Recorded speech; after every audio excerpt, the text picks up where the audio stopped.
Franck Ferrand sur Europe 1, au cœur de l'histoire.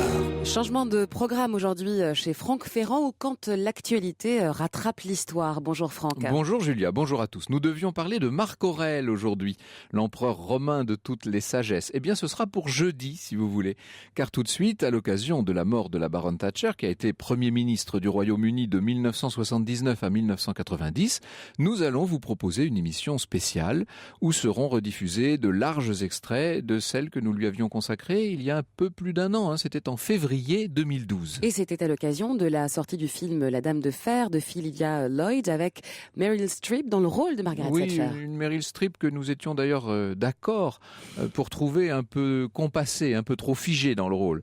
Esther Lenman, qui a souvent rencontré Margaret Thatcher, nous disait qu'elle était bien plus mobile, en vérité bien plus vivante. Nous allons la réentendre, de même qu'Hubert Védrine et l'ancien député travailliste Denis McShane.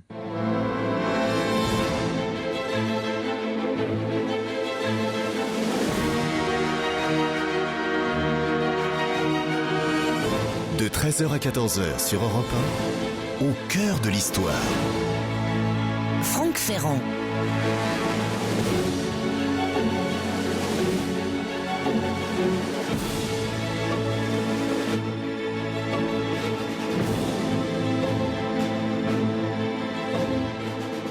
Dans une période où l'Europe est en grande difficulté, alors que nous perdons chaque jour du terrain face à une Asie en pleine effervescence économique et culturelle, on peut même dire dans tous les domaines, c'est l'explosion là-bas, les différents peuples du vieux monde réagissent chacun à sa manière, en suivant sa plus grande pente, si je puis dire. L'Italie, par exemple, s'est lancée là dans une sorte de fuite en avant. On voit l'Allemagne qui forcément redouble de vertu, c'est sa vieille tradition. La France s'englue dans une morosité qui pourrait faire songer à de la résignation, mais qui sans doute cache en vérité beaucoup de crispation. La Grande-Bretagne, elle, serre les dents. Comme ils l'ont toujours fait dans le passé, et à l'instar du nouveau James Bond, ce James Bond vieillissant de Skyfall, vous savez, les sujets de sa gracieuse majesté se disent que l'Angleterre a encore de beaux restes et que tous les acquis de plusieurs siècles de puissance peuvent encore servir à l'occasion. Ils l'ont montré hier, par leur manière à la fois digne et forte, pleine de nostalgie, mais sans complaisance, leur manière de célébrer le décès de cet ancien Premier ministre, Margaret Thatcher. Certes, on est loin des obsèques nationales, on est loin de l'hommage unanime qui, en 1965, avait marqué la mort de Churchill, héros de la Seconde Guerre mondiale. Mais tout de même, on vient de parler à l'instant de ce service religieux qui a lieu en grande solennité à la cathédrale Saint-Paul en présence de la reine Elisabeth. Tout de même, on a vu le Premier ministre conservateur, David Cameron, à la tête d'un gouvernement de coalition par ailleurs, revenir exprès à Londres pour déclarer sur le seuil du 10 Downing Street, je le cite, « Lady Thatcher n'a pas seulement dirigé notre pays, elle l'a sauvé ». Et il l'a répété dans plusieurs interviews. Ce point de vue, disons-le, est loin d'être partagé par toute la population. Sur les réseaux sociaux notamment, des voix anonymes se font entendre pour, ce qui n'est tout de même pas fréquent, pour se féliciter de la mort de l'ancienne dirigeante. Tant il est vrai que celle qui a été la première et la seule femme à s'emparer jamais de Downing Street a marqué les esprits par son inflexibilité.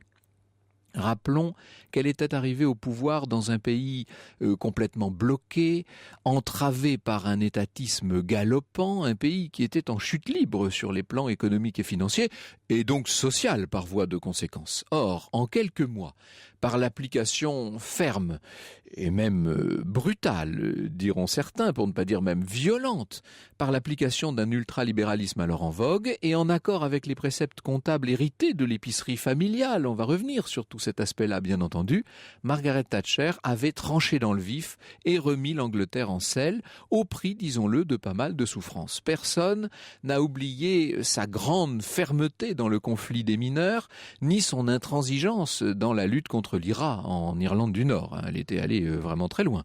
On se rappelle aussi les accents martiaux de sa conduite de la guerre des Malouines qui devait aboutir à la chute de la dictature argentine. C'était assez spectaculaire à l'époque de voir cette dame très comme il faut avec son tailleur bien boutonné se retrouver sur des batteries d'artillerie et voir comment tout ça fonctionnait. Bon. Personne ne niera que, sous l'égide de cette femme de caractère, Londres ait retrouvé sa place dans le concert des nations, et 30 ans plus tard, qu'ils approuvent sa ligne dure ou qu'ils continuent de la dénoncer, les Britanniques admettent plus ou moins ouvertement qu'en son temps, elle avait remis de l'ordre. N'oublions pas non plus le rôle personnel de Margaret Thatcher dans l'effondrement du bloc soviétique, puisque on peut dire qu'elle aura été partout une grande ennemie du communisme. Je me rappelle assez bien pour ma part l'époque de ses premiers pas au pouvoir. Ce qui frappait les esprits de ce côté de la Manche, c'était essentiellement 3 choses, me semble-t-il. D'abord, son ton particulier et ses méthodes nouvelles. Je la revois par exemple, ça nous étonnait à l'époque, on la voyait à la télé faire campagne, on est donc en 1979, dans ce bus électoral qui sillonnait les grandes villes d'Angleterre. On peut dire que c'était des façons de procéder qui s'inspiraient directement des États-Unis. Et d'ailleurs, on la savait très proche du président américain Ronald Reagan, arrivé au pouvoir à peu près en même temps qu'elle et dont la politique fiscale notamment va beaucoup l'inspirer. Ensuite, ce qui frappait chez Margaret Thatcher, c'était son réel patriotisme, qui s'exprimait, sinon directement contre la France, en tout cas contre l'Europe communautaire. On se souvient de la formule de 1979 qui peut-être lui a fait gagner les élections, au Parti Tory à l'époque. « I want my money back ». Ça, elle l'a tellement repris par la suite. Et puis enfin, il y avait évidemment cette allure old-fashioned, brushing impeccable, sac à main au bras, tout ça paraissait monté d'un ton encore par rapport à la reine Elisabeth elle-même, et ça en imposait, disons-le, à défaut de susciter la sympathie. Vous savez, c'est très important, mais l'image d'un chef d'État compte beaucoup, peut-être autant lorsque peu à peu le temps finit par passer et que l'essentiel tombe dans l'oubli, peut-être autant finalement que son action réelle. Or, le moins qu'on puisse dire, c'est que l'image de Margaret Thatcher aura été extrêmement forte. Elle a marqué les médias de l'époque, et au-delà des médias, on peut dire qu'elle a laissé une image dans l'histoire. Alors il y a 14 mois, et ceci explique peut-être cela, sortait sur les écrans le film assez hagiographique, disons-le, que Philida Lloyd consacrait à La Dame de Fer. La Dame de Fer, c'était d'ailleurs le titre de ce film, qui n'a pas eu un succès extraordinaire, qui a été d'ailleurs assez étrillé par la critique à l'époque. Le rôle principal était tenu par Meryl Streep, une Meryl Streep, je le disais à l'instant, peut-être un petit peu coincée, en tout cas figée. Une fois n'est pas coutume, nous en avions profité pour consacrer un numéro d'Au cœur de l'histoire à un personnage très contemporain. Vous savez qu'essentiellement dans cette émission, nous nous intéressons à des personnes qui sont mortes depuis longtemps. Généralement, on évite d'évoquer les sujets postérieurs à la Seconde Guerre mondiale. Mais enfin là, on avait fait une exception et je l'avais pas regretté, puisque le moins qu'on puisse dire, c'est qu'on avait recueilli au cours de cette émission des témoignages particulièrement intéressants. J'avais demandé à Esther Lenman de venir nous parler de cette femme d'État qui aurait peut-être préféré le terme d'homme d'État d'ailleurs. Elle l'avait souvent rencontré, et évidemment cette émission avait été faite du vivant de Margaret Thatcher, ce qui fait que le ton n'était peut-être pas tout à fait le même. On avait également vu Hubert Védrine et Dennis McShane, député travailliste, dont les propos sont, vous allez voir, plus nuancés qu'on pourrait le penser à propos de cette dame de fer. Je vous propose donc de réentendre dans un instant cette émission du jeudi 9 février 2012. Europe 1, le récit de Franck Ferrand. Avec un récit de Franck qui revient maintenant sur Europe 1 sur le parcours de Margaret Thatcher. Imaginez-vous un peu dans un épisode de Barnaby, c'est pas tout à fait la même chose, nous sommes dans l'Angleterre provinciale, sauf que nous sommes là au tout début de la dernière guerre. La jeune Margaret Roberts, elle vient d'avoir 14 ans, nourrit une sourde rancune envers la nouvelle directrice de son école, qui s'appelle Miss Gillis.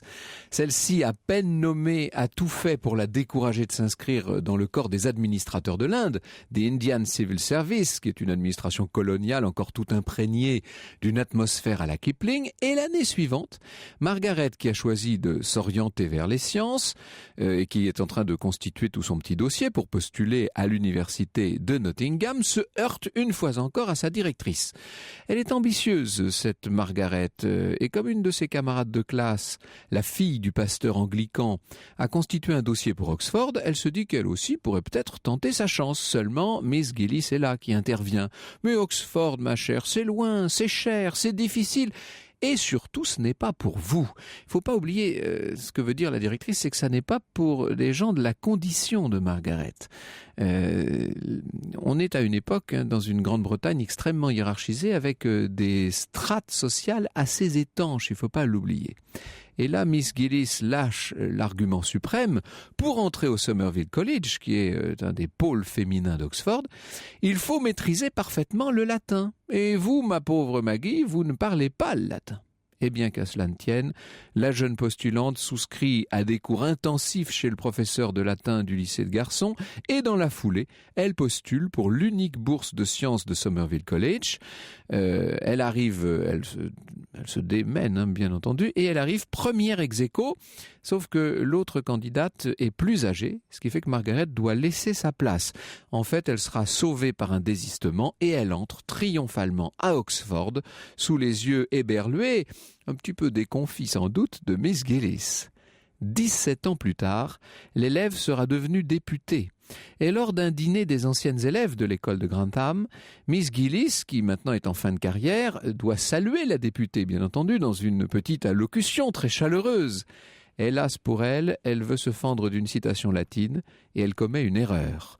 À ce moment-là, la députée prend la parole et elle la corrige sans pitié, en public, devant un public consterné évidemment. C'est ainsi, Margaret est persévérante, ça je vous l'ai dit, mais vous avez compris qu'elle avait la rancune tenace. Cette Margaret Roberts, Maggie pour les intimes, était née le 13 octobre 1925 à Grantham, donc dans le Lincolnshire. On est au centre de l'Angleterre, à 150 km environ au nord de Londres, sur la route d'Édimbourg. Elle est née dans une famille clairement dominée par la figure paternelle. La mère est couturière, il y a une fille aînée, Muriel, mais c'est bien le père qui compte avant tout aux yeux de la bouillante cadette. Alfred, dit Alf, est épicier. Tout son temps libre, il le partage entre... D'ailleurs, quand je dis tout, il n'a pas tant de temps libre que ça, mais il le partage entre le temple, puisque chez les Roberts, on est méthodiste, et le conseil municipal. Alf Roberts deviendra maire de Grantham en novembre 1945. Alors, à la maison, on cultive 3 valeurs. Le travail et puis parfois, quand on a un peu de temps, le travail.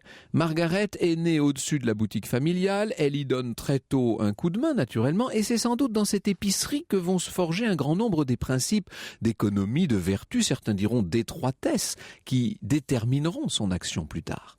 À Grantham, c'est peu dire que Margaret suit en tout l'exemple paternel, elle travaille bien à l'école, elle suit des études de chimie au Somerville College, je vous l'ai dit, et il faut quand même se remettre dans l'esprit de l'époque, pour une femme c'est pas du tout évident, et elle commence à travailler dès 1947, elle a 21 ans, dans un labo où elle effectue des recherches, mais assez vite, sa carrière va bifurquer. Elle va bifurquer après son mariage avec un chef d'entreprise, Dennis Thatcher. Ça va l'orienter vers toute autre chose. Ce mariage, qui est un mariage d'amour raisonné, comme disent les biographes, ce mariage est une grande rupture dans la vie de Margaret. Elle rompt à ce moment-là avec sa ville d'origine, avec le méthodisme, puisqu'elle change de religion pour devenir anglicane, et d'une certaine façon avec son milieu social. Dans une société britannique, je vous l'ai dit, très étagée, on peut dire que Margaret vient de prendre un ascenseur assez efficace. Du reste, elle est efficace. En Angleterre, dira-t-elle, quand vous voulez des paroles, adressez-vous aux hommes, et quand vous voulez des actes, adressez-vous aux femmes.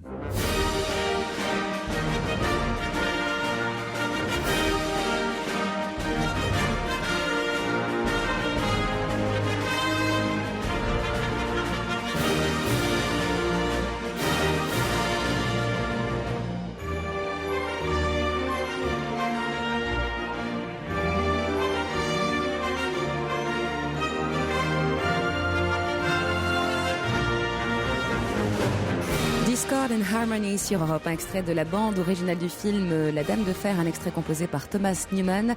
Restez avec nous, Margaret Thatcher, voilà de quoi nous parle aujourd'hui Franck Ferrand sur Europe 1. Au cœur de l'histoire sur Europe 1, le récit de Franck Ferrand. La suite du récit de Franck sur Europe 1 qui retrace la vie de ceux que certains appelaient Maggie, alias Margaret Thatcher.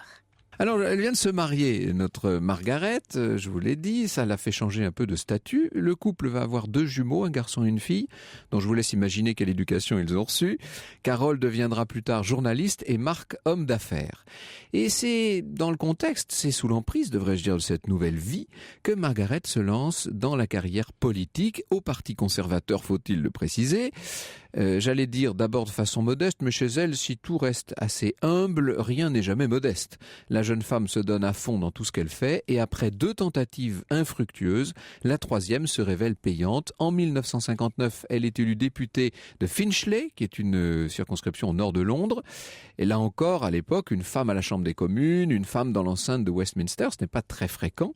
Elle grimpe gentiment, il serait peut-être plus juste de dire allègrement, au sein des arcanes du parti Tory, jusqu'à se retrouver ministre de l'Éducation en 1970, un poste qu'elle va occuper jusqu'en 1974. Les enseignants n'ont qu'à bien se tenir. Elle fait alors partie du gouvernement un peu, comment dire, de circonstance de Edward Heath. Vous savez, c'est l'homme qui va faire entrer le Royaume-Uni dans le marché commun. Au sein du parti, Maggie, je vous l'ai dit, a beaucoup progressé, mais elle est en butte, évidemment, à la double misogynie des hommes politiques anglais d'abord, et puis des membres du parti conservateur surtout. Il va falloir des années, et je ne le verrai pas de mon vivant, proclame-t-elle, pour qu'une femme dirige un jour ce parti et devienne Premier ministre. Elle dit ça en 1974, moyennant quoi, dès l'année suivante, elle se retrouve à la tête des Tories et en bonne place pour accéder au 10 Downing Street. Avant cela, tout de même, il y aura eu la campagne mémorable de 79 où la candidate, dans son bus de campagne, sillonne le pays avec une sorte de constance et de santé inaltérable qui va faire l'admiration générale. Il y a là l'héritage génétique un peu moral du papa Roberts, de l'épicier de Grantham. Lorsqu'elle entre au 10, comme disent les londoniens, pour parler du 10 Downing Street, dans une véritable vague triomphale qui vient de balayer l'étatisme du gouvernement travailliste de Callaghan, un gouvernement qui avait été miné par la crise sociale de l'hiver 78-79, qu'on appelle outre-Manche l'hiver du mécontentement. Donc, quand elle devient Premier ministre, elle est la première femme à occuper le poste en Grande-Bretagne et plus généralement, la première femme à devenir chef de gouvernement dans un grand pays occidental. Elle a, à l'époque, 53 ans. On la surnomme déjà depuis pas mal de temps au sein du parti la Dame de Fer. Et on peut dire que le pays entier, bientôt le monde entier, vont comprendre le sens de ce gracieux surnom. En 1976, déjà, on lui avait demandé ce qu'elle pensait de ce surnom de Dame de Fer, et elle avait répondu « Si c'est comme ça qu'ils interprètent ma défense des valeurs et des libertés fondamentales, je l'accepte volontiers. » Et elle ajoutait « Vous savez, c'est une femme comme Eva Peron, sans aucun idéal, peut aller aussi loin qu'elle l'a fait. Imaginez jusqu'où je vais pouvoir aller, moi, avec les idéaux que j'ai. » Alors je suis très heureux d'accueillir pour nous aider à mieux comprendre la personnalité, somme toute assez complexe, plus complexe qu'elle en a l'air, de Margaret Thatcher, une voix que connaissent très bien les auditeurs d'Europe 1. Vous savez, à l'Opéra de Paris, il y a les danseuses étoiles, nous avons nos reporters étoiles, et c'est le cas d'Esther Lenman. Bonjour Esther. Bonjour Franck. Vous avez été correspondante d'Europe 1 en Angleterre pendant 15 ans, vous avez d'ailleurs passé 20 ans de votre vie à Londres. Absolument. Et vous avez bien connu Margaret Thatcher, dont vous avez couvert, on peut dire, les derniers temps, et notamment le départ assez fracassant. Spectaculaire, rapide, surprenant. Enfin, ça a été un grand moment d'histoire. Et très choquant pour elle, puisque je crois que personne ne s'attendait à ce qui s'est passé là-bas. Personne ne s'attendait à ce que ça se passe avec une telle brutalité et une telle rapidité. Donc nous allons avec vous revenir sur ces années Thatcher, le personnage de Margaret Thatcher lui-même et puis bien entendu tout ce qu'il y a derrière. Ça a été une énorme révolution, non seulement pour le Royaume-Uni, mais on peut dire d'une façon générale pour l'Europe. L'histoire sur Europe 1, c'est avec Franck Ferrand. Avec Franck Ferrand et ses invités cet après-midi sur Europe 1 pour parler de Margaret Thatcher, France que certains nomment régulièrement la Dame de Fer. Eh oui, la Dame de Fer, d'où lui vient ce surnom, Esther Lenman ? Eh bien, ce sont les Russes qui l'ont surnommée la Dame de Fer. Elle faisait un de ses premiers discours de politique étrangère. Et Margaret Thatcher, parmi ses véritables convictions profondes depuis le début jusqu'à la fin, il y avait l'anticommunisme. C'était une lectrice assidue de Solzhenitsyn. Et elle avait donc fait un discours assez anticommuniste. Et l'agence TASS avait titré sa dépêche « La Dame de Fer », surnom qu'elle a repris à son compte et qui lui a beaucoup servi parce que c'est vrai qu'elle était une femme, vous l'avez dit, elle était fille d'épicier, et donc il y avait ce double handicap, cette vulnérabilité. Alors compenser ça par cette image de dame de fer, ça lui permettait de montrer qu'on ne lui marcherait pas dessus. Et ça lui permettait peut-être aussi de renouer avec l'esprit churchillien, quelque part, que Eden, que Heath, etc. avaient un peu mis de côté pour se montrer, eux, europhiles et proches du marché commun, comme on disait à l'époque.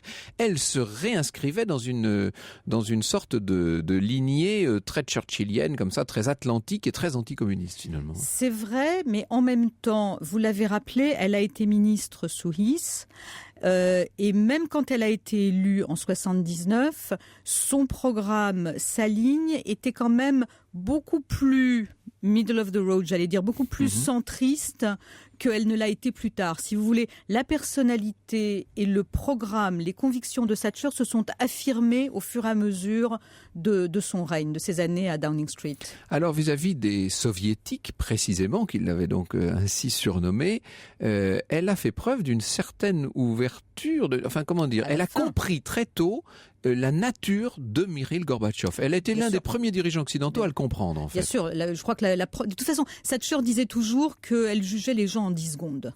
Et c'était vrai. Donc côté rayon laser. Voilà. Elle vous aimait ou elle vous aimait pas. Elle avait deux sur ses... Quand elle allait, par exemple, dans les ministères au début, parce que l'une des premières choses qu'elle a faites comme Premier ministre, ça a été d'aller visiter tous les ministères. Elle rencontrait tous les hauts fonctionnaires et elle avait apparemment une feuille de papier sur laquelle il y avait 2 colonnes, oui, non.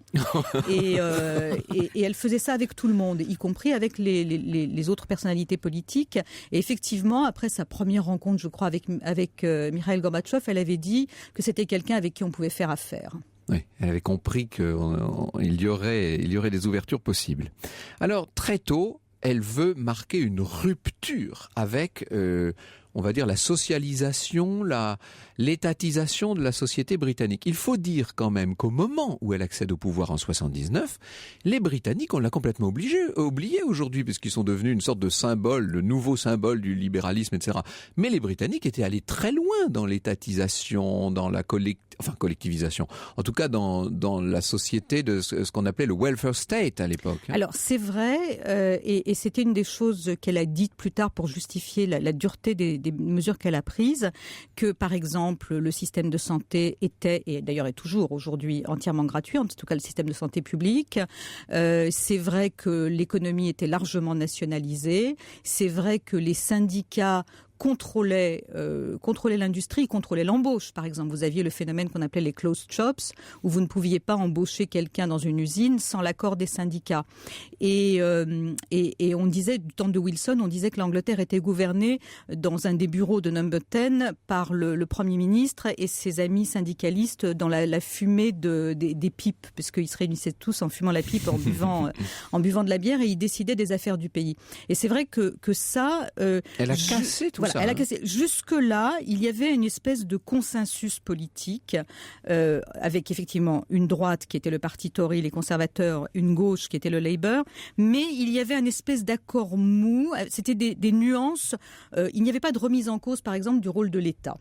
Je vous dirais que c'est un peu comme aujourd'hui en France, où même à droite, on ne remet pas en cause le rôle fondamental de l'État. Et c'est vrai que le thatcherisme, l'équipe qui entourait Thatcher, la grande rupture, ça a été une remise en cause du rôle de l'État. Alors, il faut ça allait simultanément avec ce qui se passait, enfin quand je dis simultanément, ça devance de quelques mois seulement, la même révolution aux États-Unis avec l'administration Reagan, sachant que les États-Unis ne sont jamais allés aussi loin, évidemment, eux, dans l'étatisation. C'est vrai, mais je crois qu'il y a une autre chose qu'il faut rappeler, c'est que quand Thatcher est arrivé au pouvoir, le pays était quasiment en faillite. Vous parliez de l'année du mécontentement. D'abord, il faut rappeler que 1976, la Grande-Bretagne est obligée d'appeler les experts du FMI pour contrôler ses finances parce que le déficit était absolument énorme. Et le résultat, c'est un pays donc où les choses fonctionnaient mal et vous aviez régulièrement des grèves du secteur public. Et cet hiver-là, l'hiver de 78-79, la grève, par exemple, vous ne pouviez pas enterrer les morts parce que les fossoyeurs étaient en grève, les poubelles n'étaient pas ramassées, il y avait des coupures d'électricité. Enfin, c'était vraiment un pays à l'agonie, enfin, peut-être un peu excessif. C'était un pays qui allait très mal. C'était vraiment l'homme malade de l'Europe, on disait à l'époque. Et c'est vrai que c'est pour ça qu'elle a été élue, parce que Thatcher, au sein du Parti conservateur, elle a battu Edward Heath un peu. Il y avait des élections internes, puisque Heath avait perdu plusieurs élections, donc il fallait trouver un nouveau leader. Elle s'est présentée contre lui, et elle a été élue presque à la surprise générale, y compris à la sienne. Mais oui, c'est ça. Elle ne s'attendait pas. Elle disait elle-même que son rêve à elle, c'était de devenir ministre des Finances. Elle n'avait, vous le citiez, elle n'avait jamais pensé devenir leader du parti. Elle a été élue donc leader du parti et elle a remporté ces élections. Et effectivement, ça a été la grande rupture. Qui allait en entraîner d'autres. Alors, son image de femme extrêmement dure, elle l'a gagnée lors de 2 conflits terribles. D'abord, il y a l'affaire de l'IRA et de l'Irlande du Nord. Elle a été quand même d'une dureté absolument incroyable dans cette histoire. On est là au tout début du mandat. Hein. La grève de la faim des prisonniers républicains, c'est 1981. Moi, je vous dirais qu'elle l'a gagné avant au sein même de son propre parti. La première guerre qu'elle a menée, ça a été de prendre le contrôle du Parti conservateur. Une femme, fille d'épicier, dans un parti qui représentait la bourgeoisie traditionnelle conservatrice et qui était de tout temps dirigée par la haute bourgeoisie, par des aristocrates, des hommes blancs, de préférence d'une 60aine d'années. Je crois qu'il a d'abord fallu qu'elle tienne le parti. Une fois qu'elle avait remporté cette victoire-là, je crois qu'elle a dit quelque part l'acier est entré dans mon âme. Oui, c'est ça. Mais l'acier, elle l'a manifesté là, puisque Bobby Sands, on se rappelle cette affreuse histoire, et 9 autres détenus qui demandaient le statut de prisonnier politique, donc en Irlande du Nord, vont se laisser mourir. Voilà, et Londres ne bouge pas. Hein, si vous voulez, c'était effectivement, vous aviez des membres de l'IRA, des membres de l'IRA qui étaient emprisonnés pour des attentats. Ils n'étaient pas emprisonnés parce qu'ils étaient membres de l'IRA, ils étaient emprisonnés parce qu'ils avaient commis des attentats, et ils réclamaient effectivement le statut de prisonnier politique que le gouvernement ne voulait pas leur donner. Et ils ont fait une grève de la faim pour essayer de faire pencher la balance. Thatcher considérait que c'est du chantage. Elle a effectivement laissé mourir Bobby Sands. Je crois que c'était 60 jours de grève de la faim ou un peu plus.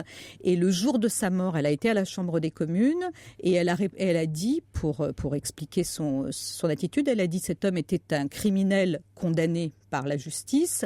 Il a choisi de se donner la mort. C'est un choix que son organisation ne laissait pas à beaucoup de leurs victimes. C'était ça la position de Thatcher. Elle considérait que c'était un bras de fer, que c'était du chantage et qu'on ne cède pas au terrorisme. L'autre épreuve du feu, cette fois au sens propre, c'est la guerre des Malouines. Ça lui a été apporté sur un plateau de vermeil, si je puis dire. C'était pas prévu du tout, évidemment. C'était pas prévu du tout et c'est compliqué. Il faudrait rappeler que quelques années plus tôt, un coup d'État militaire avait pris le pouvoir. Le général Galtieri avait pris le pouvoir en Argentine, oui. Que pour des raisons de politique intérieure, il avait besoin de faire un coup d'éclat, les Malouines étant ces petites îles qui sont à côté de l'Argentine, et que les Britanniques ne l'avaient pas vu venir, que Thatcher ne l'avait pas vu venir, et qui se sont retrouvés effectivement avec... écoutez, on dit même que quand les Argentins ont envahi les îles, les Falklands, comme disent les Anglais, les Malouines, pendant plusieurs heures, les Britanniques n'étaient pas au courant. Ouais. Il leur a fallu plusieurs heures pour vérifier l'information. Donc c'est pour vous montrer à quel point c'était loin de... Mais là encore, elle va tenir ferme et elle va remporter cette petite guerre, ce qui évidemment est une victoire de plus. Alors ce sont toujours des victoires amères, mais qui assoient évidemment son statut et sa personnalité. Franck Ferrand sur Europe 1. Franck Ferrand qui, je vous le rappelle, jusqu'à 14h s'intéresse à Margaret Thatcher. On passe maintenant effectivement à la période où elle a dû affronter de nombreux conflits sociaux.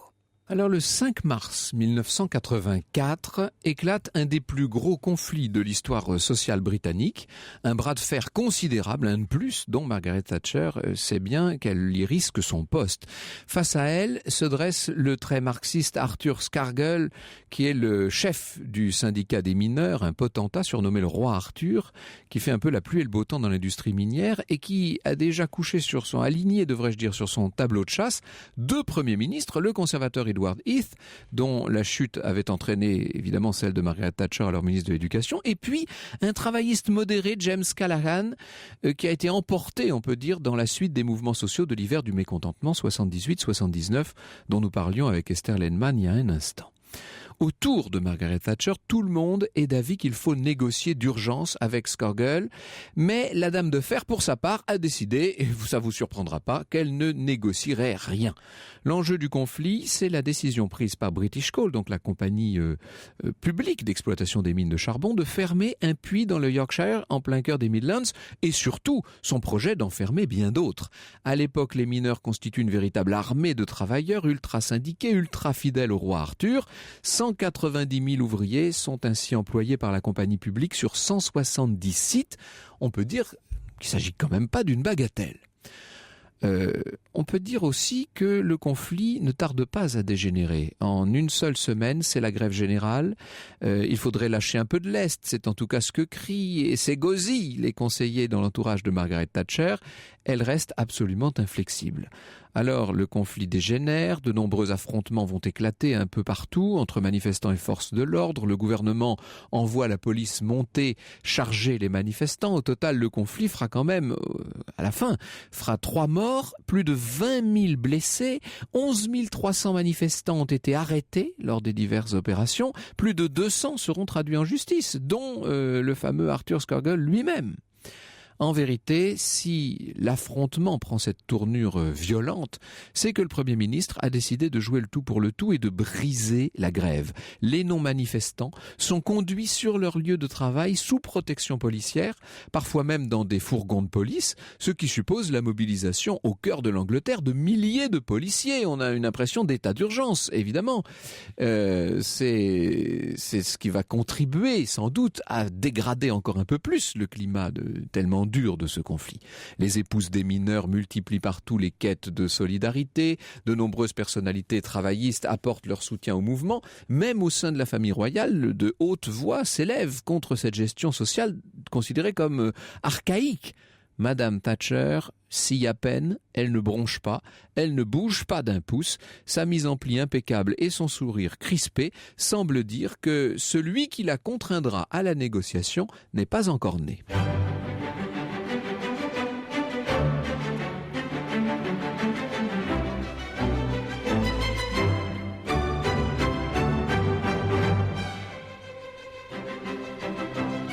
The Great in Great Britain, extrait de la bande originale du film La Dame de Fer, Franck. Alors, ce bras de fer de 1984 va durer toute l'année, un peu plus d'un an.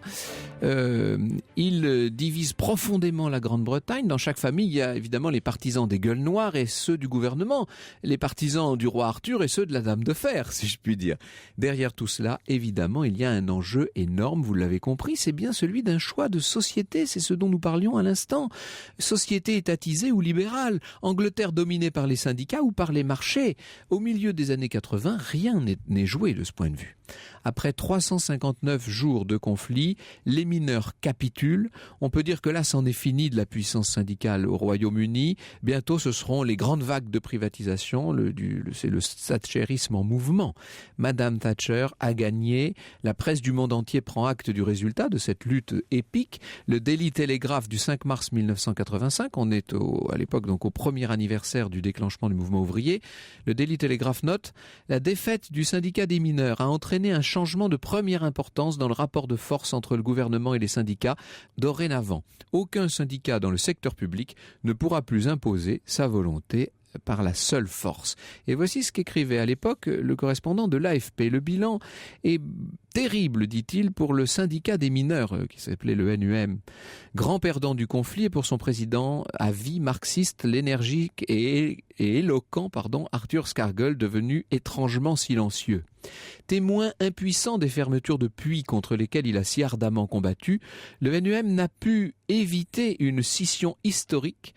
Les modérés de la région du Nottinghamshire, donc on est là au centre de l'Angleterre, qui avaient continué à travailler tout au long de la grève, contribuant ainsi à son échec, ont formé l'UDM, l'Union des mineurs démocrates, et sont devenus les interlocuteurs privilégiés de l'ancien syndicat.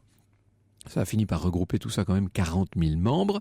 Après un conflit aussi dur, explique l'ANP, le NUM ne peut espérer voir renaître à court terme une nouvelle combativité de sa base. Même au sein de son comité exécutif, la modération est à l'ordre du jour. Celui-ci a récemment rejeté à une large majorité l'idée émise notamment par M. Scourgall d'une grève nationale des heures supplémentaires pour protester contre la fermeture d'un puits du nord-est de l'Angleterre. Le syndicalisme britannique est mort, disait le correspondant de l'AFP. De fait, 24 puits de mines seront abandonnés en 85, 16 en 86, 35 au cours des 3 années suivantes. 30 ans après le conflit, le nombre des mineurs encore en activité se réduit aujourd'hui à quelques centaines, près de 100 fois moins par rapport à ce qu'ils étaient en 1984. Et les puits en fonction, qui sont aujourd'hui réduits à moins d'une dizaine, sont devenus quasiment des conservatoires. Le démantèlement de la filière publique du charbon s'est soldé, du reste, par la privatisation de ce qu'il en restait. Et c'est d'ailleurs à la fin de cette année 84, dans un autre contexte, celui de la lutte avec l'IRA, que le congrès du Parti conservateur à Brighton va subir ce fameux attentat. Et Margaret Thatcher échappe à cette explosion, Esther Lenman. Oui, on va le rappeler rapidement. Comme les partis français ont des universités d'été en Grande-Bretagne, tous les partis, à la rentrée, juste avant la rentrée parlementaire, se retrouvent pour 2-3 jours. Il y a les militants, il y a les députés, et il y a du côté conservateur, évidemment, il y avait Margaret Thatcher, Premier ministre, avec donc tout son gouvernement qui étaient descendus tous au même hôtel, et puis une bombe de l'IRA placée juste en dessous de la chambre où elle était. Elle a échappé à la mort parce qu'elle était en train de travailler à 3 heures du matin à son bureau, mais plusieurs de ses ministres ont été blessés, des femmes de ministres ont été tuées, et ce que les Britanniques ont vu, c'est l'image de Margaret Thatcher émergeant des ruines de cet hôtel. Des gravats, oui. Des gravats, le matin allant voir les blessés, et à aucun moment elle n'a perdu son calme et son sang-froid. Elle avait décidé que son discours, qui était prévu pour ce matin-là, son discours aurait lieu à l'heure prévue. Ça a été Le brushing était toujours impeccable. Pas tout à fait, mais la dignité qu'elle a montré, le sang-froid qu'elle a montré, je pense que ça a fait beaucoup pour le respect que les Britanniques ont eu pour elle à ce moment-là. Nous nous retrouvons dans un instant en compagnie d'un député travailliste britannique et de l'ancien ministre Hubert Védrine. Franck Ferrand sur Europe 1, au cœur de l'histoire. Et effectivement, une émission qui fait écho à l'actualité aujourd'hui sur Europe 1, puisqu'il s'agit d'une émission spéciale Margaret Thatcher, dans Au cœur de l'histoire avec vous, Franck.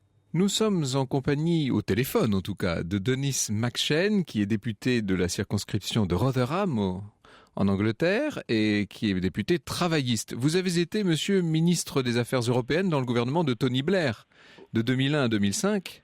Voilà, exact, oui. Et j'imagine que vous avez vu donc ce film, le film de Phyllida Lloyd. Qu'est-ce que vous en avez pensé ?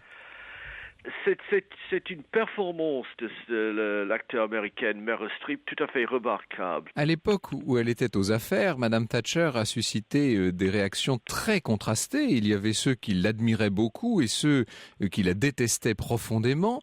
Est-ce qu'aujourd'hui encore, l'opinion britannique est à ce point partagée à son égard ? Oui, vous venez dans le nord d'Angleterre où je suis député, et vraiment c'est quelqu'un qui est vu, comme a dit un ancien empereur romain, il a créé un désert et l'appelait la paix. Et vous êtes dans une ancienne région minière, il faut dire. Minière, acier, un peu Longwy, si vous voulez, par rapport à la France. Et là, il y avait une génération détruite. Et il y a quelques réformes qui étaient nécessaires. L'Angleterre était bloquée à la fin des années 70, c'était vrai. On avait des guerres des Malouines, mais aussi elle a soutenu le Moudjahidine en Afghanistan, qui a créé les talibans, et après Al-Qaïda. Elle a soutenu le régime d'apartheid en Afrique du Sud. Elle a refusé d'accepter l'unification de l'Allemagne. Oui, ça fait beaucoup d'erreurs politiques selon vous. Mais oui. Ce qui est étonnant, c'est que l'année dernière, un grand sondage qui avait été commandé par le Financial Times montrait que pour les Britanniques, à leurs yeux, Madame Thatcher était encore le Premier ministre le plus compétent qu'il y ait eu au cours du dernier demi-siècle. Comment expliquez-vous cette opinion de la majorité des Britanniques ? Parce qu'elle a présidé un énorme changement. Elle a ouvert la porte à quelques réformes très nécessaires. Elle a fait ce qu'il fallait faire avec une détermination qui nous a manqué. Mais elle n'était pas un unificateur. Elle a laissé le pays très divisé, beaucoup de blessures, et ça a pris 20 ans, franchement, parfois, pour guérir. Et maintenant, vous voyez le Premier ministre conservateur d'aujourd'hui, M. Cameron, lui, c'est un centriste. Lui, il tâche d'être quelqu'un qui prêche l'unité.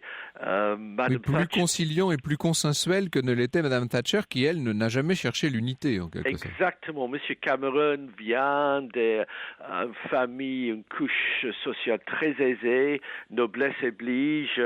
Mme Thatcher, non. Elle détestait les pauvres. Elle disait qu'il y a la société n'existe pas. Il n'y a que des individus qui doivent s'occuper de leur propre destin. C'est une vision très 19e siècle, très libérale dans le sens économique de la terme. Et pour le reste, sont des ratés, les laissés pour compte.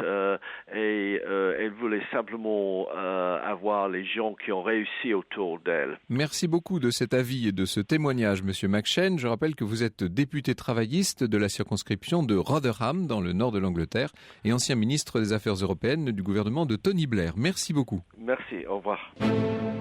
Alors, Esther Lenman, nous entendions un député travailliste. Il faudrait avoir aussi le point de vue de certains conservateurs. Elle ne laisse vraiment personne indifférent. Il y a des fans de Margaret Thatcher aujourd'hui encore, et les circonstances un peu dures de son départ, évidemment, n'ont fait que rameuter, en quelque sorte, ses fans. Elle avait créé, il y avait deux clans au sein du Parti conservateur, et il y avait deux clans au sein du gouvernement. Il y avait les nôtres, et puis il y avait ceux de l'extérieur. Alors ceux de l'extérieur, c'était les wets, c'était les mouillés, c'était ceux qu'elle était obligée de supporter pour des raisons soit politiques de l'intérieur du parti, soit politiques plus larges, mais elle avait une espèce de garde rapprochée en qui elle avait confiance et avec qui elle gouvernait, et les autres étaient exclus. Et puis, effectivement, cette guerre interne a perduré pendant tout son règne. Quand quelqu'un était du bon côté, en quelque sorte, il était one of us, et sinon il était out. Un wet, c'est ça, un mouillé, donc, mouillé. c'est ça. On dirait quoi, nous, aujourd'hui? On dirait une poule mouillée en France? Non, un faible. Un faible, oui, c'est ça. Alors, c'est un autre point de vue que j'aurais aimé avoir, celui d'Hubert Védrine, dont on me dit qu'il est au téléphone. Hubert Védrine, ancien ministre des Affaires étrangères, mais qui, on l'oublie parfois, dès 1981, était à l'Élysée le conseiller diplomatique du président Mitterrand. Bonjour, monsieur Védrine. Vous étiez aux premières loges pour observer l'attitude de Margaret Thatcher. Oui, d'ailleurs, le premier entretien dans lequel j'étais en tant que conseiller diplomatique preneur de notes, oui. C'est l'entretien qu'a eu François Mitterrand avec Madame Thatcher pendant que nous étions à Londres pour le mariage de Charles et Diana. Oui, bien sûr. Oui. Et donc, je me rappelle très bien de cet entretien. Et j'avais été frappé d'un double phénomène. D'abord, Madame Thatcher était très heureuse de l'élection de François Mitterrand, qui politiquement était son contraire exact, parce qu'elle avait eu le sentiment d'avoir été snobée par le président Giscard d'Estaing. Et donc, elle se réjouissait de ce changement. Et François Mitterrand faisait attention à ce qu'il n'y ait pas une sorte de coalition des puissances anglo-saxonnes, les États-Unis, la Grande-Bretagne, contre la gauche au pouvoir à Paris, parce qu'il y avait des communistes dans le gouvernement. Est-ce qu'avec Margaret Thatcher, on peut dire que les relations ont été au-delà de simples relations d'État ? Oui et non, c'est-à-dire qu'ils ont une relation étonnamment positive, chaleureuse et respectueuse mutuellement, alors qu'ils étaient en désaccord sur 36 sujets, sur la stratégie nucléaire, sur le désarmement, sur l'Europe bien sûr. Ils avaient un point d'accord, qui était que tous les deux, ils avaient compris très tôt que Gorbatchev était vraiment un dirigeant différent de ses prédécesseurs soviétiques. Est-ce que, au tout début du mandat de François Mitterrand, l'euroscepticisme de Margaret Thatcher et les déclarations permanentes qu'elle faisait contre l'Europe et sa très grande méfiance à l'égard de la politique communautaire ont pesé sur les relations franco-britanniques ? Ah bien sûr, de toute façon elle n'était pas sceptique, elle était hostile. Hostile, oui. Carrément hostile. D'ailleurs elle avait bloqué, dès son arrivée au pouvoir en 1979, à peu près toutes les décisions de l'Europe qui se composaient à l'époque de 10 partenaires, parce qu'il fallait l'unanimité, elle était contre tout. Elle voulait que ce soit parfaitement équilibré sur le plan budgétaire entre ce que la Grande-Bretagne donnait et ce qu'elle recevait. I want my money back. Ouais, c'est ça. Bon, c'est une conception d'apothicaire. Donc elle a tout bloqué. Elle a tout bloqué. Quels seraient, d'après vous, que faut-il retenir du long mandat de Margaret Thatcher comme Premier ministre en Angleterre ? Tout ce qu'elle a fait n'était pas mauvais. Tony Blair, en réalité, sans se réclamer d'elle, mais enfin, il n'a pas remis en cause ses décisions fondamentales. Mais pour la gauche, elle a été trop cruelle, c'est tout à fait clair. Ça. Et en ce qui concerne la personnalité, voilà, justement, oui.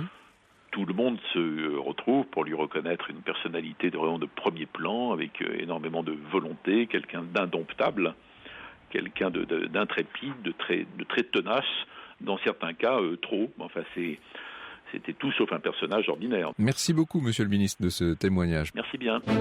Voilà, c'était donc l'émission du 9 février 2012, rediffusée à l'occasion du décès de Margaret Thatcher à 87 ans. Merci à Esther Lenman pour ses interventions lumineuses, as usual, et à Guillaume Vassot qui a remonté cette émission. Je vous signale un ouvrage, celui de Jacques Leruez. Il est paru chez André Versailles éditeur. C'était en janvier donc de l'année dernière. Et ça s'appelle tout simplement Thatcher, la dame de fer.